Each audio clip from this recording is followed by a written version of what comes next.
पीछे मत मुड़ना, मौत तय है।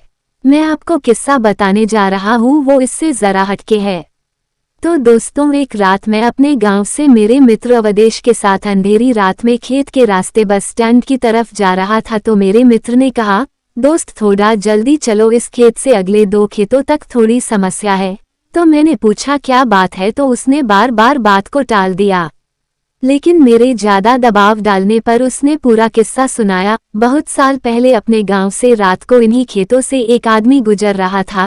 रास्ते में वो पेशाब करने के लिए एक पेड़ के नीचे रुक गया। उसके बाद वो जैसे थोड़ा चला, उसे किसी बच्चे के रोने की आवाज आई।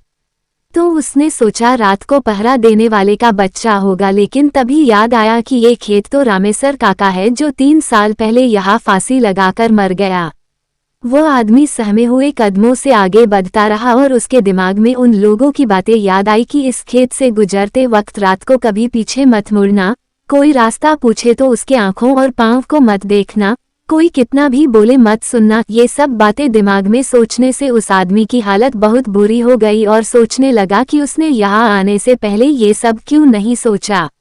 वो जैसे जैसे आगे बढ़ता वैसे वैसे बच्चे की आवाज और तेज होती जाती और ऐसा लग रहा था जैसे वो उसके साथ ही चल रहा हो। तभी अचानक उसने देखा कि एक पेड़ से बंधे झूले में बच्चा लेटा रो रहा था। तो डरते हुए उसने आवाज लगाई कि ये किसका बच्चा है, लेकिन कोई प्रतिक्रिया नहीं आई।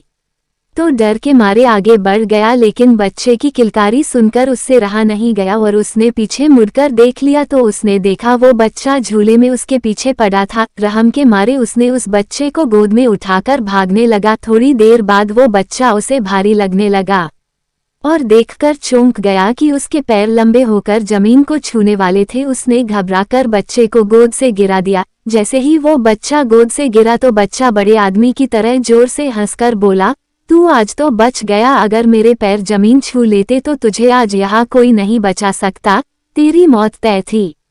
ये कहते ही वो बच्चा गायब हो गया। वो इंसान गिरते पड़ते घर तक पहुंचा और घर पहुंचते ही बेहोश हो गया। जब उसे होश आया तो उसने गांव वालों को ये सारी कहानी बताई। जैसे ही मैंने ये किस्सा सुना तो घबराहट के मारे बिना पीछे मुड़े ऐसा जोर से भागा और कभी उस प्रेत बाधित खेत से रात को नहीं गुजरा।